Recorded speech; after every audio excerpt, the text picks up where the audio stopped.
This year is the most stacked category for Album of the Year that I have seen in a long time. It's overwhelmingly female, which we love to see, and is full of pivotal records for each and every artist that is nominated.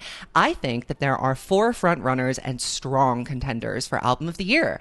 Guts by Olivia Rodrigo, Midnights by Taylor Swift, Tunnel Under Ocean Boulevard by Queen Lana Del Rey, and SOS by SZA. I'm going to evaluate each of these records on the 3 qualities that I think make an Album of the Year, making up the Swiftologist Grammy Month. So tune in every week to hear a little missive from me on why I think each of these 4 extraordinary albums deserves to win Album of the Year at the 2023 Grammy Awards.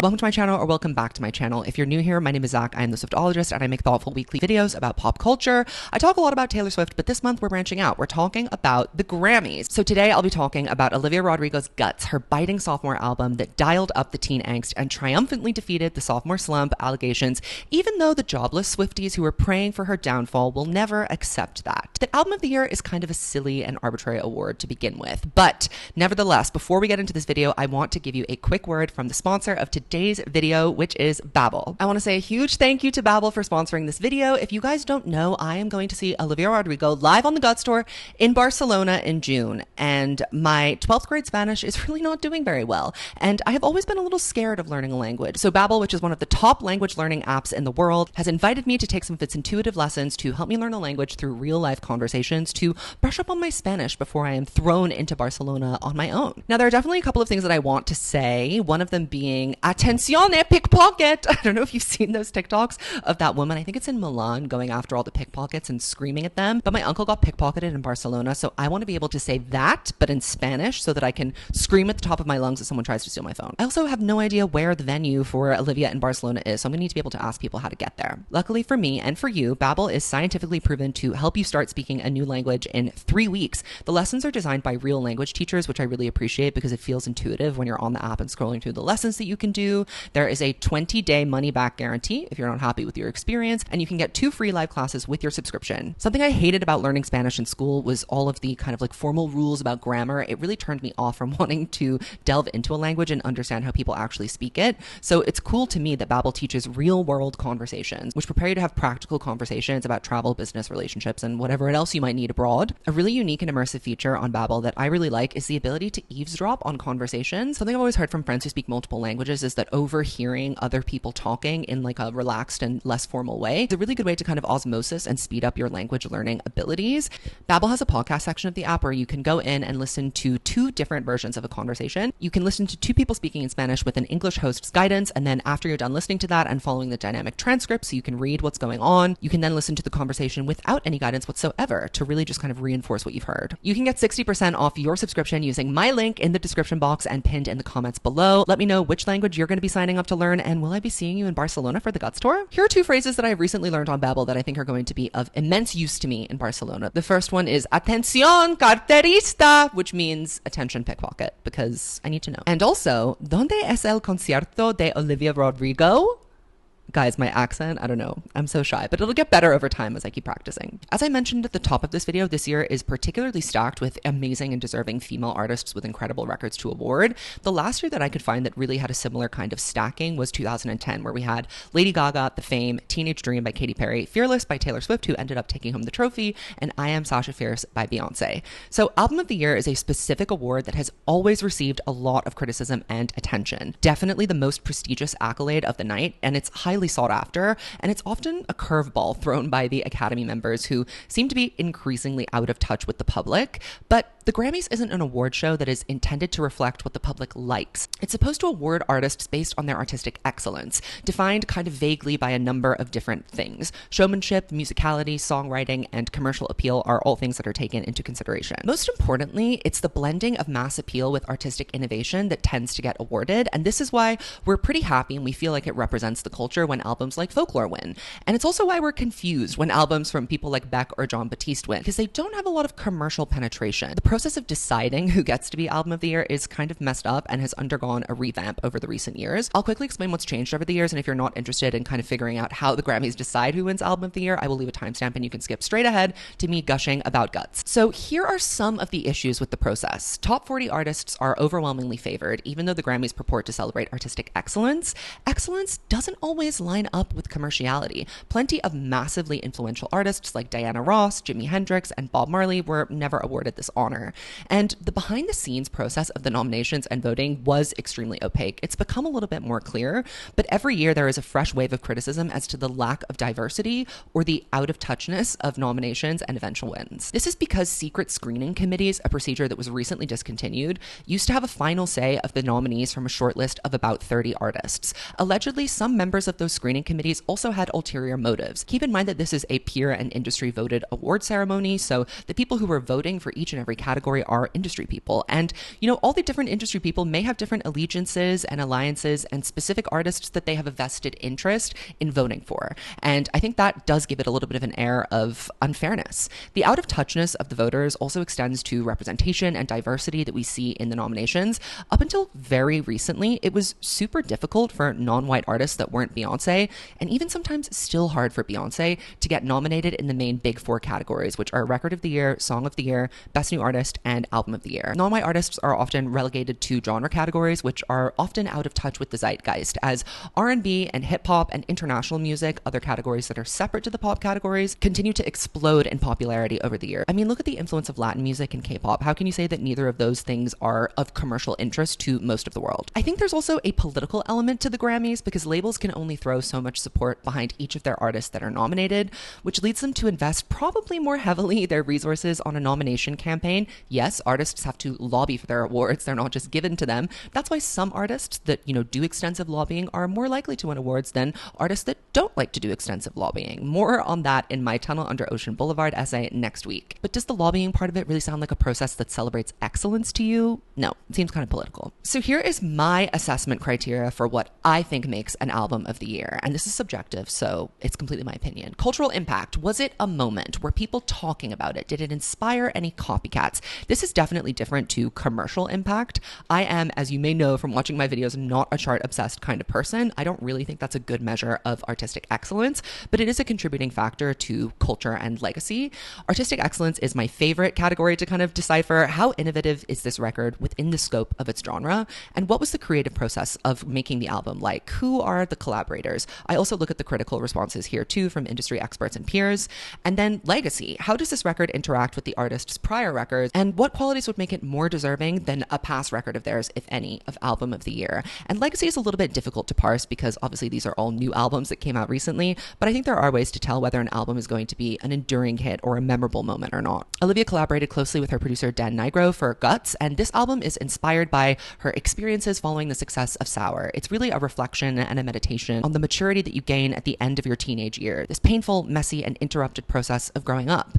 Musically, Guts is a pop rock album that explores a diverse range of sounds, incorporating more rock influences with upbeat, energetic songs and a few soft ballads, using predominantly live instruments and a variety of guitar and drum sounds from alternative and pop rock styles. So let's start off the top with artistic excellence. This is something that nobody wants to give Olivia. People are haters.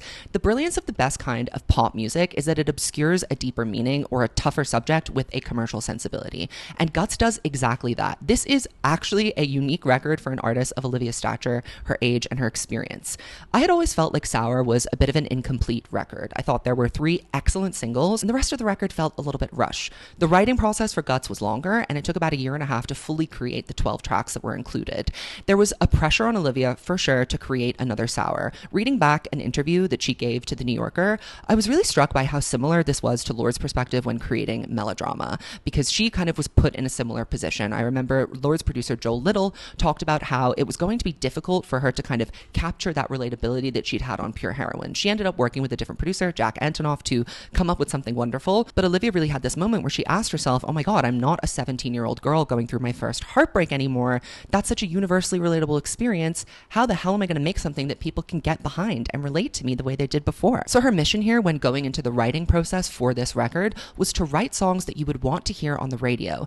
And I think this is a really interesting position to take on writing versus the write directly from your soul and do a feelings dump. And this is, I think, why we have a lot of pop girls with bad ballads out these days, because, your feelings are valid, of course, and they are how you felt about a situation, but your feelings are not always interesting and your feelings are not always unique. The most important part about writing emotive songs is figuring out a way for your feeling, which every human being has felt before in the history of time. Every human emotion has been and felt, is finding a way to communicate that uniquely. And to just say this is honest, I think is not enough to make something excellent. And I think Olivia, considering how she wanted these songs to sound if she were hearing them on the radio, is a really good signal that she was looking at something a little bit deeper than just being confessional in her songwriting. So Olivia's sonic influences and her taste palette were widely expanded in this writing process. She turned up a lot of rock and rollers and female ragers, from Fiona Apple to Courtney Love, Bikini Kills, Carole King, The White Stripes, Pat Benatar, Joni Mitchell. So what Olivia wanted to hear on the radio, she decided, was screaming and shouting, some live instruments,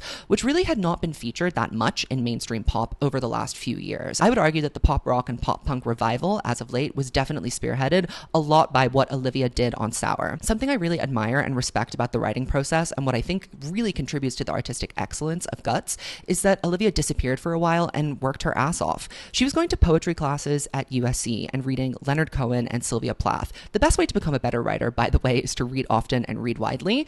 A song she wrote there eventually made it onto the record, Lacey. Not my favorite song on the record, but I respect the journey that it took to arrive there. The Grudge, one of the most affecting tracks on this record, was inspired by a Morrissey song where she heard a lyric when she was driving in her car that was about having courage and forgiving when you have that courage. And that came up with the line, they say it takes strength to forgive, but what if I don't feel strong? Sometimes her and Dan wrote to challenges. So for example, Dan's dad said, hey Dan, what would happen if you tried to write a song out of 2 chords? So they tried and, they failed. They couldn't manage to write a good pop song out of 2 chords, but they did manage to write a good pop song with 3 chords, and that is how Get Him Back was born. So personally, and I think this definitely impacts the perspective that Olivia brought to the record, she was in an awkward and painful transitional stage of her career. The pipeline from Disney star to pop star is a well-worn path that is littered with casualties. So she had been feeling this pressure to be everything to everybody, the perfect pop star, the perfect role model, the perfect best friend of the internet. And this record really examines the beginning of an unraveling, the kind of meltdown or a breakdown that you have at the very end of your teen years that leads you closer to knowing who you are as an adult. Everyone needs to go through that, and we hear this most clearly on songs like Making the Bed and Ballad of a Homeschool Girl. What's interesting about Olivia is how she can really speak to a generation. Her songwriting is less about specificity and diaristic, confessional, detail-oriented writing, and more about her being the conduit or conducting a vibe check for her milieu. Let's take a closer look at the lyrics of Making the Bed to see how she was able to talk about a personal experience that she managed to transmute into something universally relatable. Want it so I got it, did it so it's done, another thing I ruined that I used to do for fun. Want it so I got it, did it so it's done, another thing I ruined. Used to for fun. I think this is part of growing up, or like monetizing a hobby that you have. When you start to do it as a job, you realize that, in fact, when you attach an element of work or pressure to it, it stops being fun. This is a big part of growing up, realizing that sometimes you have to do things that once really filled you with joy, but instead have become a bit of a chore or a task. And I think we can definitely see that as being famous or being a musician in her case. Another piece of plastic I could just throw away, another conversation with nothing good to say. This reminds me of that disaffected Gen Z spirit that we heard a lot on songs like Brutal, on Sour. Another piece of plastic I could just throw away. I think that's a throwaway commentary on the disposable nature and consumerist culture of just buying things to make you feel happy, even though we all know that can't fill the spiritual void inside of you. Another conversation with nothing good to say. This is something we've heard from Olivia before, and we continue to hear on this record, this idea that she is disconnected or socially awkward or not understanding how to relate to the people around her, which I think is an extremely relatable to the generation that is currently trying to navigate a post-pandemic world and dealing with a lot of geopolitical conflict and trying to understand how to relate to each other in such tense and terse times. Another day pretending older than I am. Another perfect moment doesn't feel like mine. Something that we hear from Olivia throughout this record is this idea of her being thrust into a position that I think she wasn't really ready for and that no one prepared her for. I get the sense that, when you become famous, stratospherically famous like this, and you become an artist, people tend to think that you have a lot of agency. And I think that when this happens to young women, we think of them as these like older and more evolved versions of themselves than perhaps they actually are. Because at the end of the day, I think the world of the rich and famous is pretty convoluted and difficult to parse. And when you go into it with this kind of naive, wide-eyed hopefulness that I think Olivia definitely had, you open yourself up to learning what the world is actually really like. So thinking that you're ready to handle what comes with being a professional, famous musician versus actually experiencing it and trying to handle it in real time as a 19-year-old with not much life experience, it's another day pretending that you're older than you are. And you're having all these perfect moments that you're collecting, but they don't feel like yours because you don't know how to connect to the people around you or even to yourself while you're experiencing this unprecedented, unimaginable, isolating level of success. There's definitely an element of anxiety throughout the song that we hear. She's numbing away her pain by going to the club with her fair weather friends and avoiding the people that know her the best because she just kind of wants to sit in her misery for a bit. And the bridge is a really affecting part of the song. Every night I wake from this one recurring dream. I can't stop at the red light. I can't swerve off the road. They tell me that they love me like I'm some tourist attraction. They're changing my machinery and I just let it happen. I think this is a commentary on having people feel really connected to you and yet you feel really alienated and disconnected, not only from, the fans and the people that are suddenly clamoring for your attention, but also from yourself and the people around you, because she has, according to this song, started to surround herself with these fair weather friends, people that don't really know her that well, changing my machinery and I just let it happen. Very interesting. What we see for a period of time is that Olivia definitely got lost in the sauce.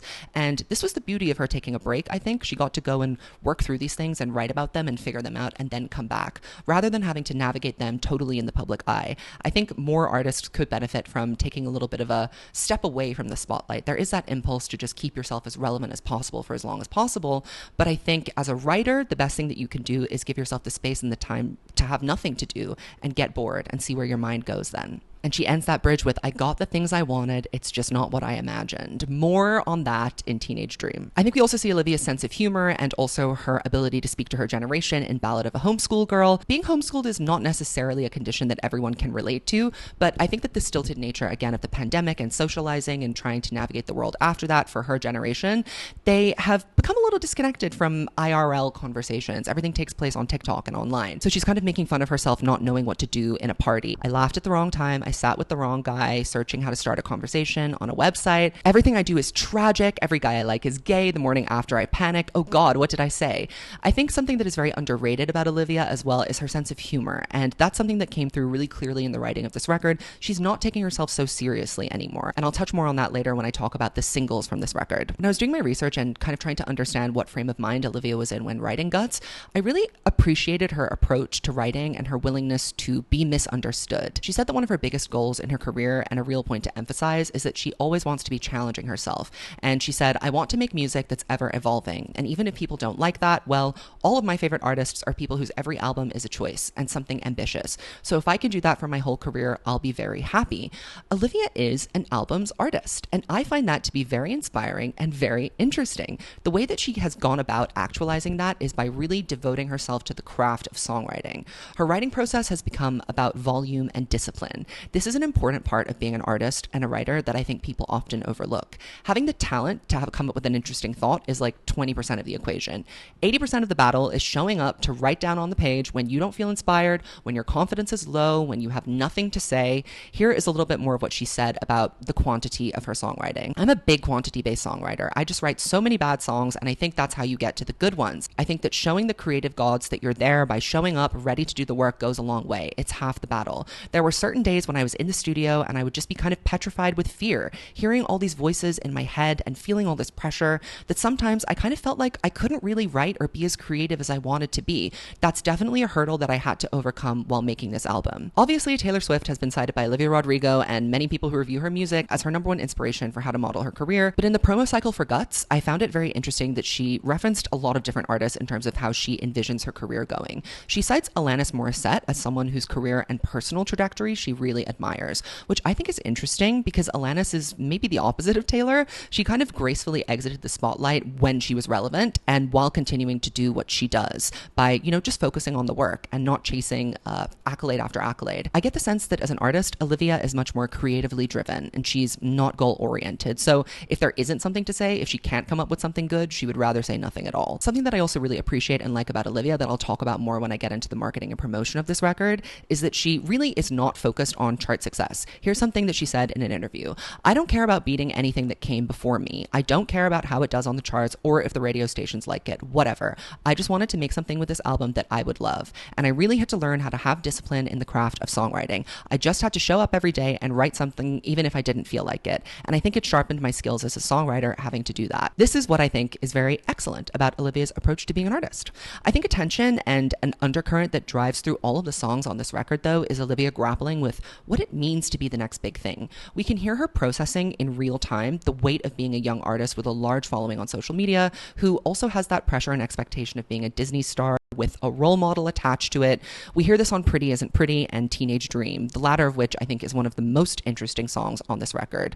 First of all, I kind of like that Teenage Dream has this subversive nod to the bright, bombastic pop music that she was raised on. Teenage Dream instantly recalls Katy Perry's colossal single. It is a happy, vibrant, sunny song, and that is so not what Olivia's Teenage Dream is. On this song, she's talking about the ingenue paralysis, how getting everything you wanted can turn out to be a blessing and a curse. Grappling with following up something like Sour is painted really beautifully here.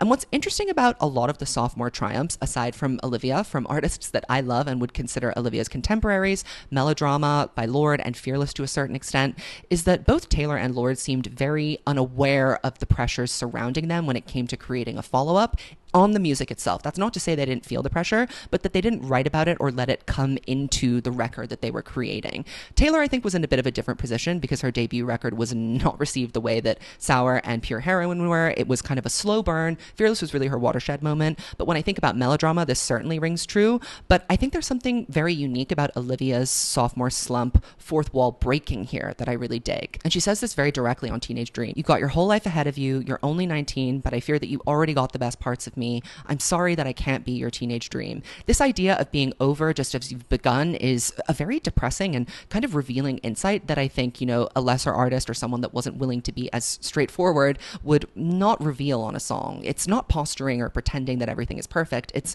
being real about the pressures of being famous. When will I stop being good for my age and just start being good? This kind of goes at the, I think, insecurity that Olivia felt when she was approaching writing the second time around. And I think that this idea of when can I just be a good songwriter is what really drove her to take the poetry classes and really dial down on writing a bunch of bad songs so that she could get to those good ones. And she ends this song saying, "They all say that it gets better the more you grow, but what if I don't?" That really reminds me actually of Brutal, that line in the song that goes, "If someone tells me one more time, enjoy your youth, I'm gonna cry." And I think that this is so true of, Gen Z's condition. They have been brought into this world that they've been told is good and set up and ready for them, and they are kind of finding that it's falling apart at the seams. The most impressive moment to me, sonically and lyrically, on Guts is All American Bitch, the album opener and a complete highlight of her career. It's an airy, breezy folk song that devolves into a pop punk screecher halfway through, culminating in a 30-second scream that perfectly encapsulates the thesis of this song and the trials Olivia was going through while writing this record. So what's the song about? Olivia found the phrase in a Joan Didion essay, From Slouching Towards Bethlehem. Joan Didion is my personal writing icon, so I was stoked to hear that Olivia had been reading her and considering her work, and she found that this moniker, All American Bitch, was an interesting way to describe the competing and confusing expectations of the contemporary American woman. She is expected to be grateful, kind, forgiving, sexy, and beautiful, all at the same time. The contrast of the sweet, folksy verses with that brash and clashing chorus really highlights the tension of this dichotomy and how it enrages Olivia as a young woman coming into her own and dealing with the pressures of public womanhood, which is different from the pressures of public girlhood, for the very first time. She's practically cooing in the verses. "I am built like a mother and a total machine. I feel for your every little issue. I know just what you need." And then she loses her mind in the chorus. "Forgive and I forget. I know my age and I act like it." And everything all kind of, reaches this crescendo in the soaring bridge. "I don't get angry when I'm pissed. I'm the eternal optimist. I scream inside to deal with it," like, insert scream here. Let's talk a little bit about the sound of this record outside of the lyrics, because I think that the sonic influences are so essential to the success of Guts and why I think it is more artistically excellent than Sour. Dan described Olivia's approach to creating this record as being more precious, and the writing process culminated with Love Is Embarrassing getting added in at the very last minute, 5 days before they were set to wrap. The two of them were a lot more detail-oriented with the production elements. For example, it took them forever to land on the tempo of Vampire. They spent 12 hours crying and being frustrated and dialing it up and dialing it down, really trying to see how this song could best be served to the world. Dan was also a little bit less relaxed about the instrumentals for this record too. He said that he was very off the cuff with Sour, and they recorded a lot of the songs for Guts with live bands. Very rare for a pop album these days to have this much live instrumentation, and he had Olivia in his garage doing multiple takes of the All American Bitch scream for hours.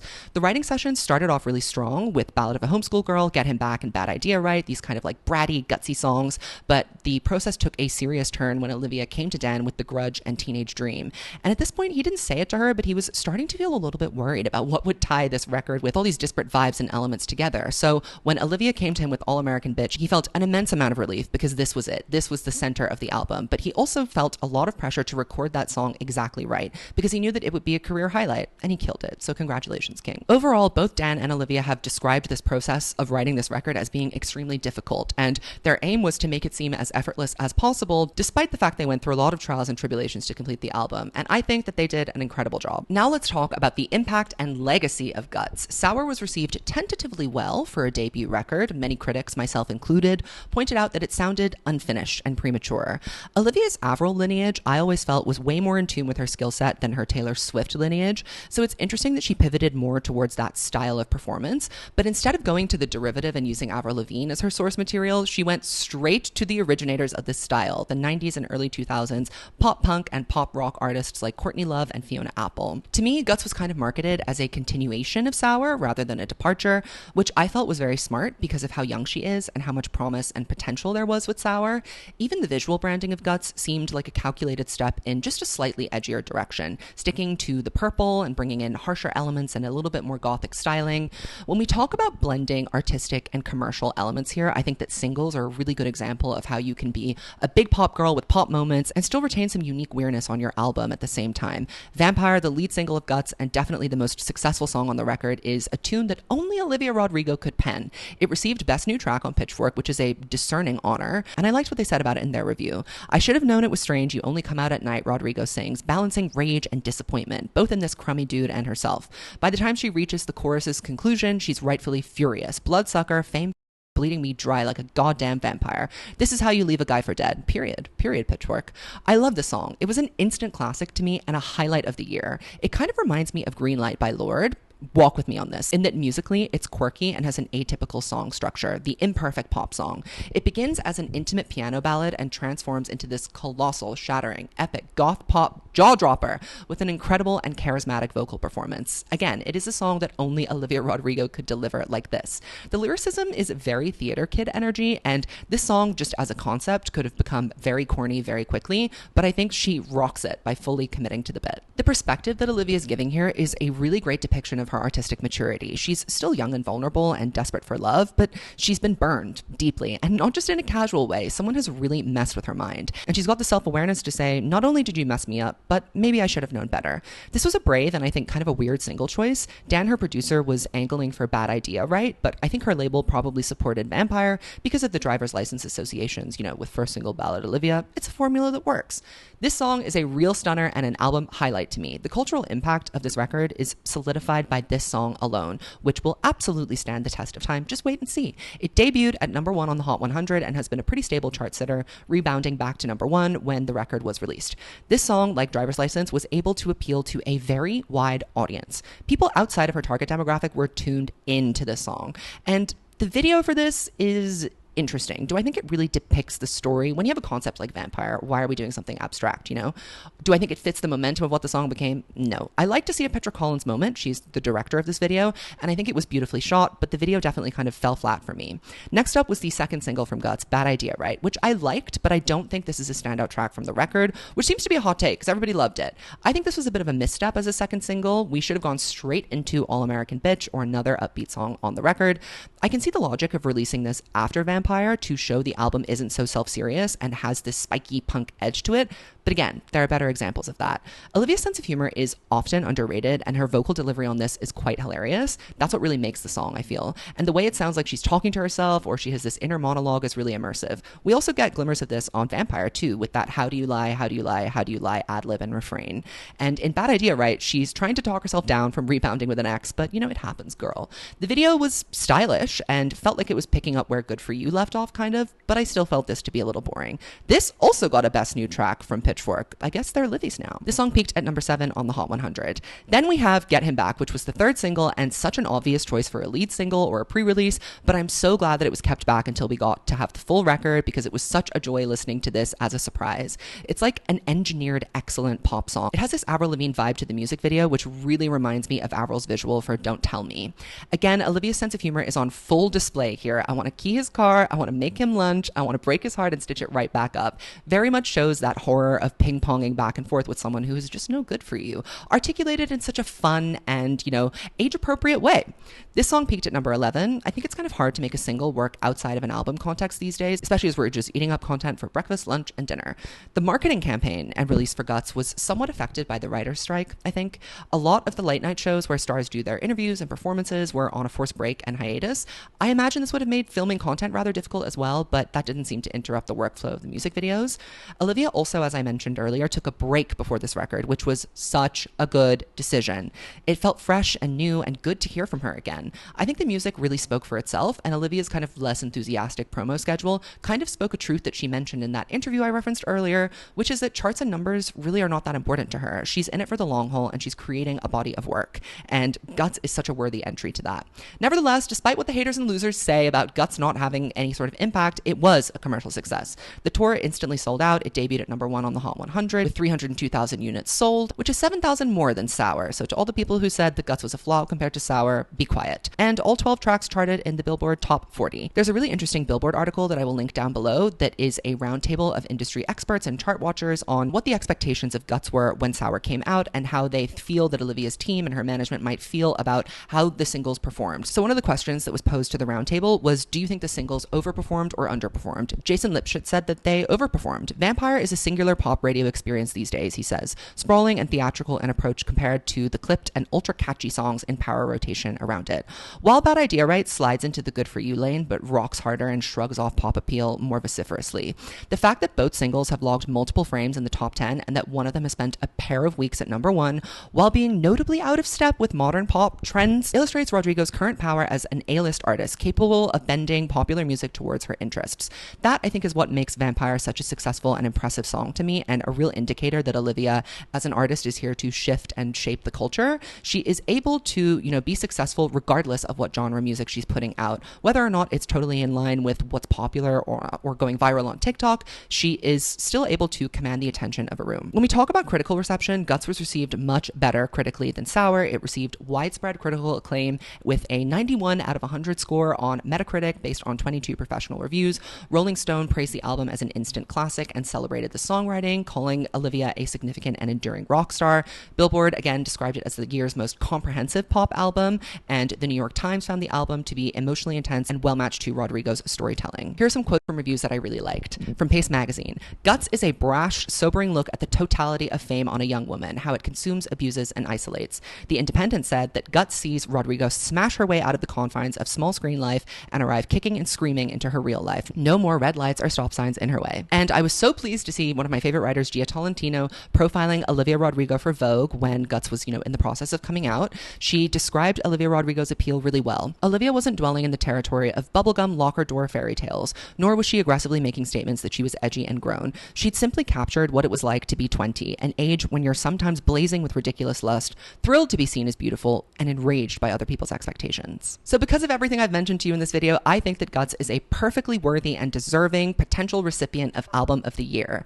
And I would love to hear your perspective on that in the comments below. If you're coming at this from a place of hateration, I just won't respond. But, let's have a thoughtful and critical, analytical discussion about her chances. Do you think she's going to win? Do you think she deserves to win? What entry, other than Taylor Swift, do you think would be most deserving of this accolade? I know a lot of people wanted me to talk about Boy Genius, the record, and if I get the time, I will do an extra video on that. So let me know if you'd like to see that, and I will see you in my next video. Goodbye, Swifties.